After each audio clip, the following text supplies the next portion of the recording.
오직 예수님. 더 한 번. 오직 예수님.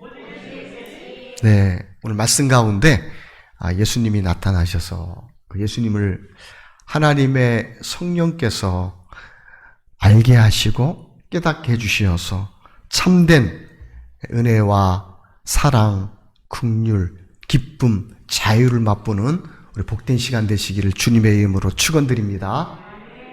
예, 오늘 그 읽은 말씀에 이제 가늠하다가 현장에서 잡힌 여인이 있습니다. 근데 이 이야기를 보기 전에 요한복음 전체를 보게 되면은요, 요한복음 4장에는 사마리아 여인을 예수님이 만나주시죠.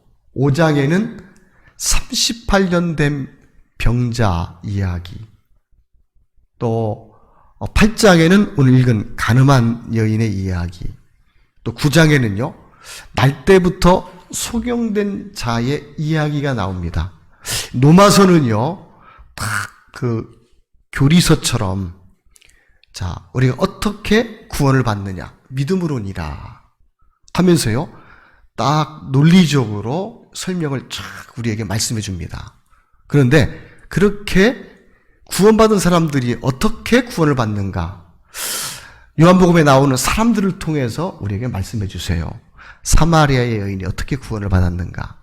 38년 된 병자가 어떻게 구원을 받았는가? 날 때부터 소경된 자가 어떻게 구원을 받았는가? 오늘 요한복음 8장에 가늠하다가 천장에서 잡힌 여인이 어떻게 구원을 받았는가 우리에게 말씀해 줍니다. 자, 그러면은요 오늘 요한복음 8장에서 하나님께서 가늠하다가 현장에서 잡힌 여인을 통해 주시는 예수님의 뜻. 우리 유튜브를 지금 키시고요 그 유튜브에 볼륨을 올려놔가지고 제가 이렇게 말씀을 드리면 5초 후, 10초 후에 반복이 되고 나오고 있습니다. 우리 정일호 형제님 혹시 아니죠? 네, 저 뒤에 방송 아니죠?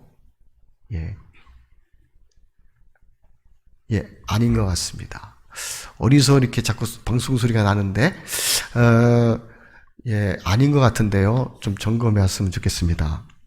오늘 가늠하다가 현장에서 잡힌 여인을 통한 예수님의 뜻. 첫 번째, 자, 11절에 보니까 예수님께서 뭐라고 말씀하시냐. 가늠하다가 현장에서 잡혔어요. 그래서요, 바리새인과 서기관들에게 붙들려서 끌려왔습니다. 끌려왔는데, 이제 예수님 앞에 선 거죠. 그런데 이 여인은요, 율법에 의해서, 자, 모세가 가늠하다가 현장에서 잡힌 사람은 돌로 쳐 죽이라고 말씀하셨는데 이 여인은요 사람들이 이 여인을 죽이는 것이 아니라 율법에 의해서 이 여인은 돌에 맞아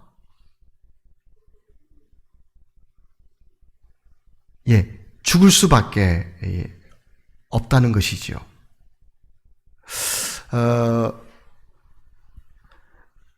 그런데 율법에 의해서 이 여인은 죽을 수밖에 없는, 이 가늠한 여인은 누구를 이야기하느냐? 아유, 나는 그래도 가늠은 안 했어.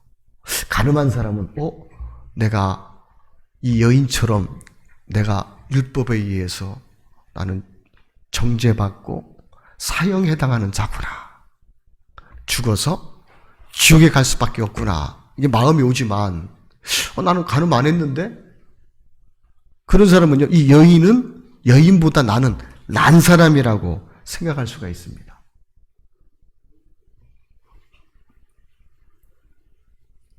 혹시 사모님 이 앞에 오시면은 제 가방 속에, 제 핸드폰, 제가 동영상을 틀어놔서 소리가 나오는지 좀 점검해 주시기 바랍니다. 앞에 핸드폰 있죠? 네. 없습니까? 가방에 있는 것 같습니다. 가방에. 네. 죄송합니다. 오늘 예배가 좀 이렇게 방송이 잘 준비되지 못해서 집중하지 못하게 되는 것 같습니다.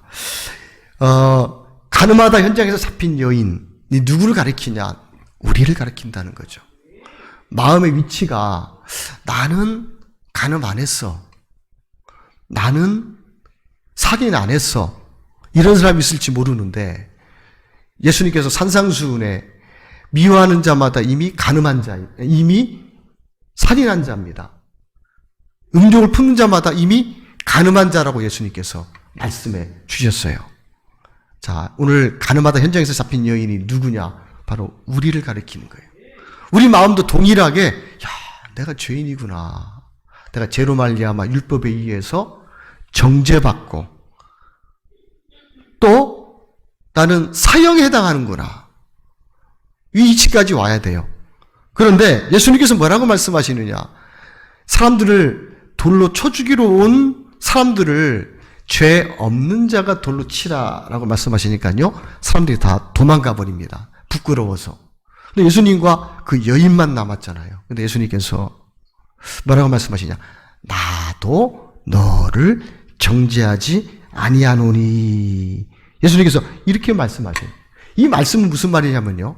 예수님은요, 누구도 정죄치 않으신다는 것입니다. 이 정죄라는 말은 헬라어에서 카타크리노라는 말인데요. 무엇에 대해 송구하다는 의미가 있습니다. 즉 유죄를 송구한다는 말이에요. 예수님께서 너 이런 죄를 졌지. 너 유죄야. 죄 때문에 하나님이 주시는 심판과 저주를 받고 영원한 지옥에 가야 돼. 이렇게 유죄를 송구하지 않으신다는 거예요. 예수님께서 나도 너를 정죄하지 아니하노니. 이 말씀은요, 예수님이 죄를 지은 누구든지 예수님 앞으로 나올 때 그 사람의 죄에 대해서 너 유죄야, 너 죄 있어, 너는 심판받아야 돼 라고 정죄치 않으신다는 겁니다. 그 이유는 자, 예수님께서 로마서 4장 25절에 보면 예수님은 우리 범죄함 때문에 내어줌이 되고 의롭다 하기 위해 살아나셨느니라. 자, 예수님이 이 여인 앞에 딱 여인이 범죄에서 예수님 앞에 선 여인이 섰는데 예수님이 나도 너를 정죄하지 아니하노라 라고 말씀하셨는데 그 의미는요, 내가 너의 죄를 위해서 대신 모든 죄값을 지고 그 죄값을 십자가에 위해서 치르러 왔어. 이 말씀이거든요. 그렇기 때문에 예수님은요, 결코 정죄치 아니하신다는 거예요. 히브리서 10장 13절을 보니까요, 이 뜻을 따라. 무슨 뜻이냐? 하나님의 뜻이라는 거예요, 그게. 하나님의 사랑하시는 자, 독생자 외아들. 이 말은요, 독생자라는 말은 하나밖에 없는 아들이라는 뜻이 아니에요. 특별한 아들이라는 의미가 있어요. 이 뜻을 따라, 즉 하나님의 뜻을 따라 예수 그리스도의 몸을 단번에 들이심으로 말미암아 우리가 거룩함을 얻었노라. 예수님은요, 예수님 앞에 나오는 누구든지, 자, 우리는 율법에 의해서 이미 정죄받았어요. 그래서 우리는요, 율법과 같이 우리는요, 우리 마음에 내가 죄인이구나. 나는 영원한 심판을 받구나. 나는 지옥에 갈 수밖에 없거나, 이런, 여러분, 마음에 선고가 와야 된다는 거죠. 그리고 그런 사람들이 예수님 앞에 섰을 때 예수님은요, 결코 정죄치 아니하신다고 말씀하고 있습니다. 로마서 8장에 보면은요, 그러므로 그리스도 예수 안에 있는 자에게는 결코 정죄함이 없나니 죄와 사망의 법에서 너희를 해방하였습니다. 여기서 이 로마서에서 법이라는 말은 능력과 권능을 이야기해요. 요즘은 그런 경우가 드문데요. 이게 운전을 하고 가다 보면은 이 도로에 무인 카메라가 있어가지고 속도를 위반하거나 아니면 신호를 위반하게 되면은 찍어가지고 벌금이 나와요. 옛날에는 신호를 위반하면 경찰이 사거리 저 나무 뒤에 있다가 갑자기 나타나서 휙 하고 불러요. 그러면 딱 손으로 이렇게 하면은요, 차가 가다가 그 자리에 꼭 딱 가요. 그리고 딱 가가지고 기사님, 당신은 속도 위반을 했습니다. 시도를 위반을 했습니다. 자, 그러면서요, 딱지를 끊어야 된다. 그러면은요, 짤짤매요. 왜? 차 탄 사람이 박으면은 경찰은 죽을 수밖에 없잖아요. 하는 경찰관이. 그런데 끔찍을 못해요. 그 이유가 뭡니까?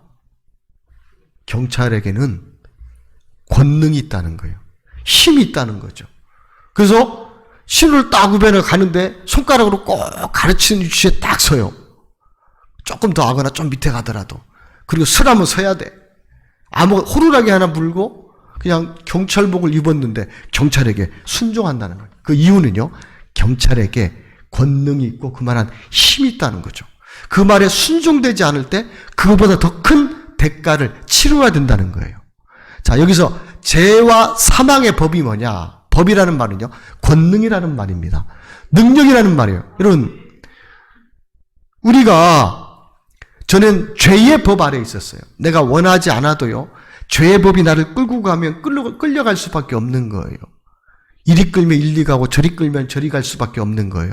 그런데 전에는 죄의 법 아래 있었어요. 그런데 그러므로 그리스도 예수 안에 있는 자에게는 결코 정죄함이 없나니. 정죄는요, 우리가 죄를 범하게 되면 죄를 범한 기억이 우리 마음에 있어요. 가책이 되지요. 그러면요, 율법이 너 죄졌지? 라고 정죄를 해요. 그러면 죄를 지을 때마다 우리는 정죄받아가지고요, 쩔쩔 못하고 제가 끌려가는 대로 끌려갈 수밖에 없습니다.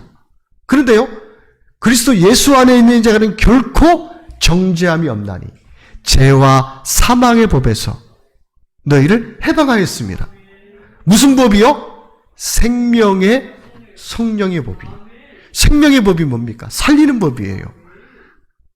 그러면 성령의 법은 뭐냐? 성령님께서 그럼에도 불구하고 예수님께서 나의 죄를 지금 나는 유죄 선고를 받았지만 내가 어떤 죄를 졌든지 간음했든지 살인했든지 사기를 쳤든지 전에 어떤 죄를 졌든지 간에 자, 예수님 앞에 나아가게 되면 예수님께서 뭐라고 말씀하시냐? 내가 너를 정죄하지 않아. 그 이유는 너의 죄를 다 짊어지고 십자가에서 너의 죄를 다 갚아줬어. 그러니까요, 사망의 법이, 율법이 너 죄 졌지. 예수님께서 오셔서 성령께서 그걸 알게 해주시는 거죠. 그럼에도 불구하고 내가 이 사람의 죄를 다 갚아줬어. 그래서요, 죄와 사망의 법과 생명의 성령의 법이 싸우면 누가 이깁니까? 내가 늘 죄를 짓지만 오뚜기는 늘 일어나잖아요. 무게중심이 밑에 있잖아요. 우리 마음에 십자가가 있는 거예요. 우리 죄를 씻어주신 십자가. 우리를 정죄치 않고 우리를 자유케 해주시는 십자가가 있어서요. 성령의 법, 성령님께서 그 법을 우리에게 가르쳐 주시니까요. 성령의 법은요, 사망의 법보다 더 세거든요. 예수님께서 나도 너를 정죄하지 아니하노니, 이 말은 여러분, 예수님 앞에 나오면은요, 예수님은 누구든지 간에 어떤 사람이든지 간에 정죄치 아니하신다는 것을 우리에게 말씀해 주신 것입니다. 이게 구원받은 사람이에요. 율법의 법 아래 있지 않고 언제나 십자가가 내 마음 제일 중심에 있어서, 내 밑바탕에 있어서 나의 존재를 살게 하는 것, 나를 새롭게 하는 것, 내 정체성의 가장 중심에 뭐가 있느냐? 십자가가 있는 거예요. 십자가로 말미암아 우리는 정죄받을 수 없는 것입니다. 오늘 여인을 통한 예수님의 뜻, 나도 너를 정죄하지 아니하노니, 이 말씀은요, 예수님께서는요, 결코 우리를 누구든지 간에 정죄치 아니하신다는 것입니다. 자, 또 그러면은요, 두 번째, 예수님께서 이 가늠하다 현장에서 잡힌 이 여인을 통한 예수님의 뜻. 첫 번째는요, 예수님 우리를 결코 정죄하지 않으신다는 겁니다. 여기서 정죄받지 않는 분 한번 손 들어보세요. 자, 내려보세요. 정죄받는 분 한번 손 들어보세요. 이것도 아니고 저것도 아니고 다시 한번 정죄받지 않는 분 손 들어주세요. 네, 내려주세요. 이분들이 구원받은 사람이에요. 십자가의 의미를 아는 거예요. 그래야 구원의 확신을 가질 수가 있는 것입니다. 믿음으로 우리가 얻는 것입니다. 은혜를 믿음으로 수답하는 겁니다. 두 번째요, 예수님께서 뭐라고 말씀하시냐? 그러면은 우리가 죄를 사함받았으니까 예수님 앞에 나가면 우리 죄가 다 사함받으니까 마음대로 살아도 되느냐? 그렇지 않다는 거예요. 11절에 보니까요, 가서 다시는 죄를 범치 말라 하셨습니다. 예수님께서는요, 자, 그리스도의 보혈로 말미암아 구원받은 우리들이, 생명의 성령의 법 아래 있는 우리들이, 구원의 확신을 가지고 있는 우리들에게, 그러면은요, 언제나 죄가 주님께서 인정치 않으게 하시니까 죄를 범해도 되겠네, 마음대로 살아야 되겠네. 그거는요, 악한 색이라는 거예요. 사단이 주는 생각이라는 거죠. 육신의 생각이라는 거예요. 우리가 거듭나기 전에 육신의 마음이라는 것입니다. 그런데 예수님께서 가서 다시는 죄를 범치 말라라고 말씀하시는 것은요, 다시는 죄 아래 살기를 사는 것을 주님이 기뻐하지 않으신다는 것입니다. 여기에서요, 예수님께서 다시는 무슨 말입니까? 구원받았으니까, 이제 그리스도 피로 말미암아 씻음 받았으니까 우리가 다시는, 그리고 가서 이제는 구원받은 이후에 우리가 현장에 나아가서, 우리가 삶의 터전에 가서, 우리가 삶의 어떤 곳에 있든지 간에 가서 다시는 죄를 범치 말라. 이 말씀은요, 예수님께서 다시는 우리가 죄 아래 살기를 기뻐하지 않으신다는 것입니다. 우리가요, 죄를 씻음받고 구원받으면 우리 마음에, 야, 정말 영 지옥에 갈 수밖에 없는 우리를 구원하신 그 주님에 대한 감사하는 마음이 생기죠. 내가 그 주님을 위해 살고 싶어요. 그 주님께 나와 예배 드리고 싶은 거예요. 우리가 헌금을 드릴 때 억지로 합니까? 주님, 나를 구원해 주셨는데, 주님, 나의 모든 것의 주인이십니다. 11조를 구분하여 드리고, 또 생활 속에서 어려움이 없고 문제가 있지만 그 어려움들도 믿음으로 이기게 하시는데 감사가 있어서 감사 헌금을 드리는 거예요. 주일날 나오면서요, 그냥 빼가지고 툭툭 하는 것이 아니라 마음으로, 주님, 나를 구원해 주셨습니다. 세상과 그리고 멸망으로부터 구분해 주시어서 거룩한 구원받은 하나님의 무리로 삼아 주셨는데, 주님, 내 몸을 드립니다. 내 마음을 드립니다. 내 물질을 주님 앞에 드립니다. 물질 드리는 것도요, 누구 때문에 드리느냐? 왜 드리느냐? 감사해서 드리는 거예요. 예수님께서 비유 중에 포도원을 지으시고요, 거기에 울타리를 만들고 망대를 짓고 포도 짜는 즙틀을 만들었어요. 그리고요, 그 포도원에 일꾼들을 들어보내요. 근데 그 목적이 뭐냐? 포도에 들어와서 주시는 풍성함을 누리라는 거예요. 밖에서 놀고 시간을 낭비하고 헛된 일을 허비하는 것이 아니라 하나님이 만드신, 예수님이 만드신 이 포도원에 완벽하게 갖추고 들여보내는데, 예수님께서 때가 되어서 외국에 가셨다가 종들을 보내죠. 뭘 보내느냐? 새를 내라는 거예요, 새. 근데 여러분, 그 주인이 돈이 없어서 억지로 받으려고 하는 게 아니에요. 자, 예수님이 종을 보내고 그 다음에 아들을 보냈는데 결국 뭐 하느냐? 종을 잡아 때려서 보내고 또 오니까 잡아 죽이고 또 그 아들까지 왔는데 아들까지 죽여요. 그러면서 하는 말이, 자, 이 아들을 죽이면 이 포도원이 우리 밭이 되리라. 사람의 마음을 이야기하는 거죠. 여러분, 포도원 주인이 왜 새를 받기를 원할까요? 이 새는 주님의 마음을 받기를 원하는 거예요. 여러분, 헌금의 액수가 적고 크고가 중요한 게 아닙니다. 내 마음에 감사가 있느냐.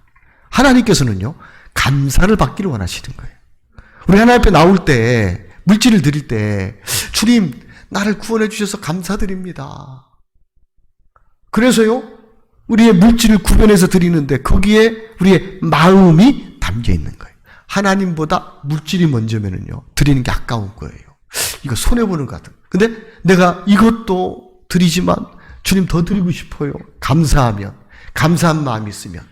그리고 드리고 드려도 늘 감사가 넘치는데 하나님은요, 우리를 더 복되게 하시는 것입니다. 자, 여러분, 우리가 죄를 사함받고 나면 주님의 은혜를 입었기 때문에 주님을 위해 살고 주님께 내 생명을 드리고 주님께 내 물질을 드리고 이제는 복음을 위해 살고 싶은 마음이 있습니다. 그런데 그런 마음도 있는가 하면 옛사람이 있다는 거죠. 육이 있다는 거예요. 그래서요, 이제는요, 내 삶에 내가 주인이 되어서 내 마음대로 하며 살기를 원하는 거예요. 그러면서요, 죄에 붙들리게 되고 제가 끄는 대로 이렇게 가게 되는 것입니다. 여러분, 이 여인의 가늠하다 현장에서 잡힌 여인에 대해서 주님이 정죄치 아니하시고 그를 건져주셨는데, 구원해 주신 다음에 예수님의 첫 번째 말씀이 뭐냐? 가서 다시는 죄를 범하지 말라라고 말씀하신 것입니다. 왜? 여러분, 우리가 가책이 되고 죄를 범하게 될 때 우리 마음에 하나님으로부터 우리 마음이 멀리 떨어져요. 그리고 이 죄가 우리 마음에 사의를 내는 거예요. 하나님은 그 죄를 없애시고 예수 그리스도를 통해서 우리와 화목하고 또 하나님이 주시는 은혜와 복을 누리며 살기를 원하는 거예요. 근데 사람들은 죄를 범하게 될 때 하나님과 우리 사이가 이 죄가 가로막아요. 그래서요, 자꾸 우리 마음을 세상으로 흘러가게 하고 더 죄에 붙들려 흘러가게 한다는 것이죠. 그런데 예수님께서는요, 죄 아래 살기를 주님은 원치 않으십니다. 요한일서 3장 4절에 보면 죄를 짓는 자마다 불법을 행하나니 죄는 불법이라. 죄는 뭐라고요? 불법. 이 죄라는 의미는요, 하마르티아라는 말인데요, 관역에서 빗나가는 거예요. 하나님 말씀에서 빗나가는 것이요, 죄라고 할 수 있는 거예요. 바로요, 이 죄는 하나님과 우리 사이를 멀게 합니다. 그래서요, 예수님이 십자가에 왜 무엇을 위해 죽으셨느냐? 이 죄를 위해서 죽으셨다는 거예요. 그러면 우리 그 죄가 용서받았는데, 예수님이 그 죄를 위하여 십자가에 죽으셨는데, 그리고 살아나신 것은 우리가 하나님과 가까이 해주시기 위해서 예수님이 십자가에 죽으시고 부활하신 것입니다. 그런데 우리가 죄를 가볍게 여기고 죄를 짓게 되면은 그 죄로 말미암아 사탄이 우리를 계속 끌고 가서요, 결국은요, 하나님과 우리 사이를 멀게 만드는 거예요. 죄를 지으면서, 여러분, 죄 사함을 받고 주님이 구원해 주셨는데 죄를 계속 보면서도 예수님이 우리 죄를 용서해 주셨는데 누가 주는 마음이냐? 성령이 주시는 마음이 아닙니다. 사탄이 속이는 거예요. 그러면서요, 죄에 굳어져서 죄로 말미암아 큰 고통을 당할 수밖에 없는 것입니다. 여러분, 가늠하다 현장에서 잡힌 여인에 대한 예수님의 뜻, 첫 번째는 예수님께서요, 그를 결코 정죄치 않으신다는 겁니다. 동시에 예수님은요, 이 여인이 다시는 죄 아래 살기를 기뻐하지 않으신다는 것입니다. 이 가운데서 마음대로 죄 짓고 막 살고 싶은 사람 있습니까? 없죠. 정말 우리가, 여러분, 구원받은 사람이라면은 마음대로 죄짓고 마음대로 살고 싶은 사람이 그 마음은요, 하나님 주시는 마음이 아닌 거 다 알아요.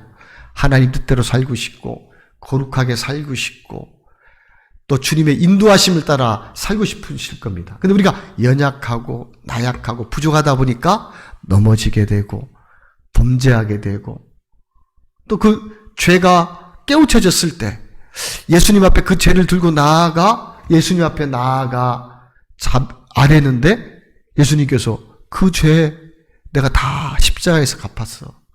하나님 앞에 내가 이 사람의 죄를 다 갚았습니다.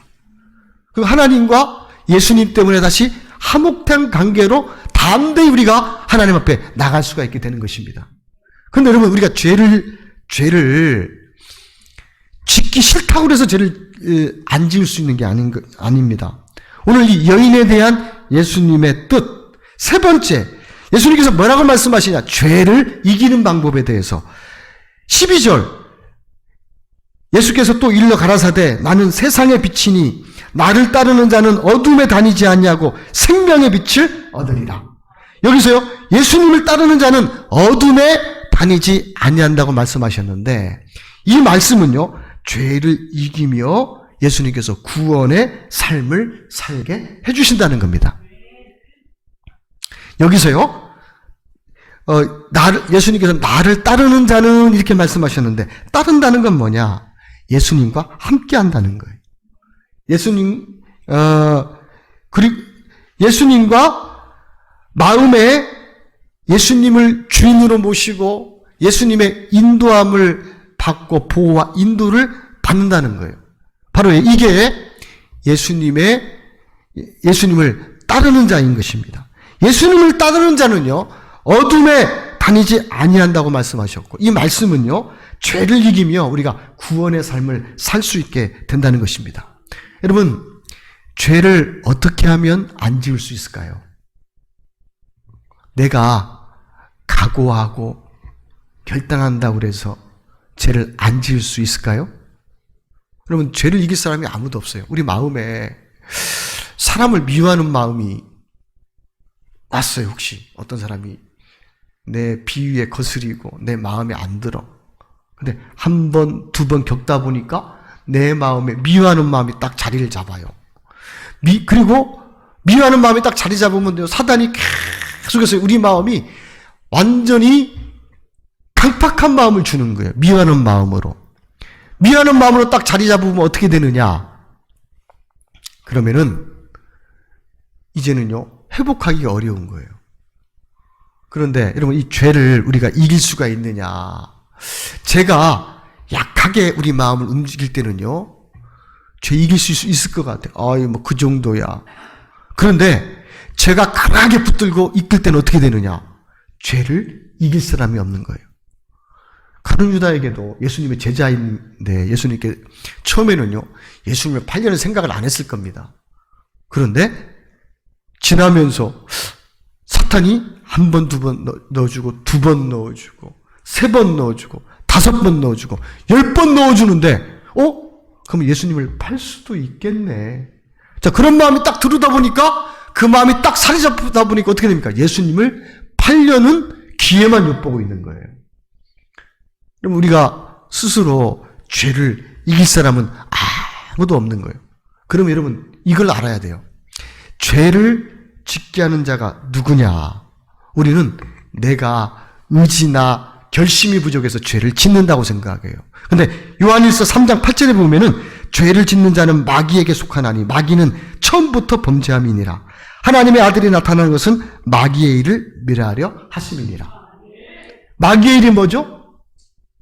죄를 짓게 하는 거예요. 여러분, 여러분 짓고 싶어서 짓는 사람은 정말로 구원받은 사람이라면, 죄사함 받은 사람이라면 없을 거예요. 왜 죄를 짓게 되느냐? 마귀가 죄를 짓게 하는 거예요. 예수님께서 이 땅에 오신 것은요, 마귀의 일을 멸하려 하심이니라. 그러면 여러분, 우리가 죄를 짓지 않는 방법, 죄를 이길 수 있는 방법이 뭐냐? 바로요, 오늘 말씀하고 있는 거예요. 예수님께서 나를 따르는 자는 어둠에 다니지 아니하고. 어둠이 뭐죠? 사탄의 지배 아래에 있는 그 어둠이에요. 그러면 예수님을 따른다는 것이 뭡니까?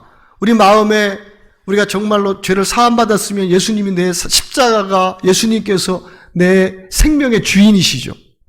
그리고 예수님이 나의 주인이시고 나의 구세주이십니다. 그러면은 자, 주님을 모시고 살아가면서 우리가 예수님을 떠나게 되면 우리는 어둠에 빠지게 된다는 거예요. 우리는 사탄이 끄는 대로 죄 가운데 고통할 수밖에 없다는 거예요. 그러면 죄를 이기는 방법이 뭐냐? 예수님을 따른다는 거예요. 예수님을 따른다는 건 뭐냐? 예수님의 인도와 보호 아래 거하는 것입니다. 여러분, 우리 성도들이 주일 예배를 마치면은 돌아가요.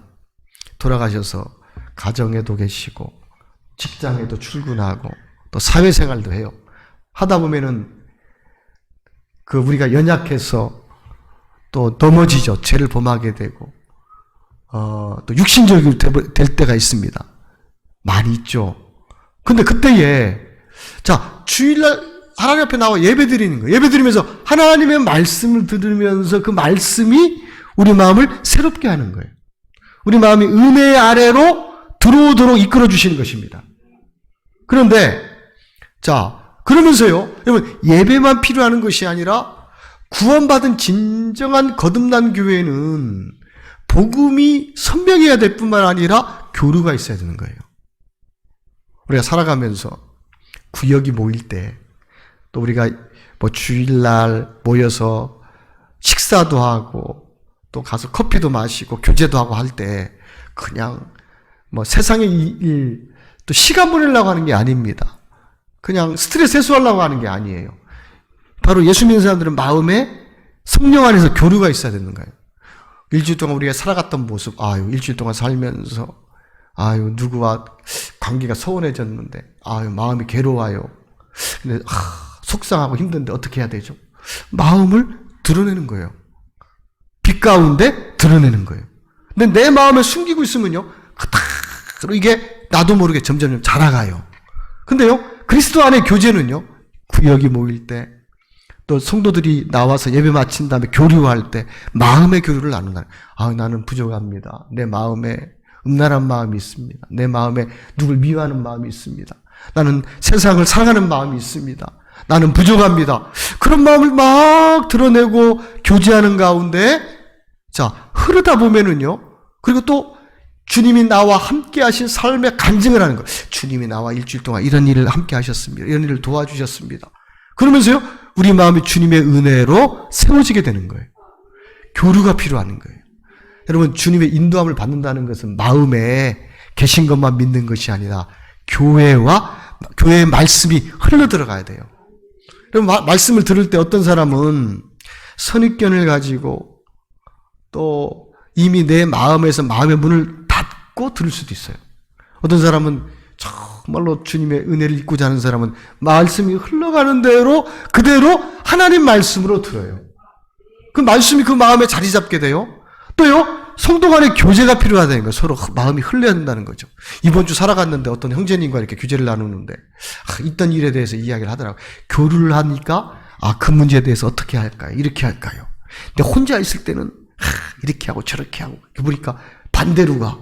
그런데요, 교회에 그래도 인도자가 있고 또 주님이 계시니까요, 말씀을 나누는데 내가 그렇게 마음을 강박하게 하면 안 되겠구나. 그 사람을 찾아가서 사과하고, 그리고 내가 잘못한 것은 내가 대가를 받고, 그리고 내가 주님의 은혜를 구해야지. 자, 새로운 지혜가 생기는 거예요. 새로운 방법이 생기는 거예요.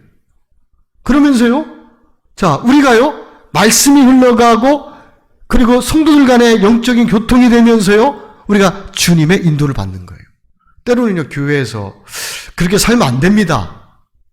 말씀대로 사십시오. 세상으로 흘러가요.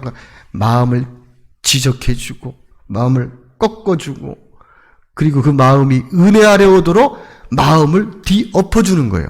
뒤엎어줄 때 어떤 사람은 못 견디고 나가는 사람이 있어요. 근데 그분은요, 맨날 그 수준에서만 교회를 돌아다녀요. 자기 맞는 교회 마음에 신앙생활 할 수가 없는 거예요. 육신으로 가면 반드시 하나님 말씀을 통해서 지적해주고 꺾어주고 내가 정말로 구원받은 백성으로서 하나님의 은혜 아래 있는지 점검해주고 체크해주고 그러면서요 영적인 교통이 있어야 된다는 거죠. 여러분 어떻게 우리가 죄를 이길 수 있느냐?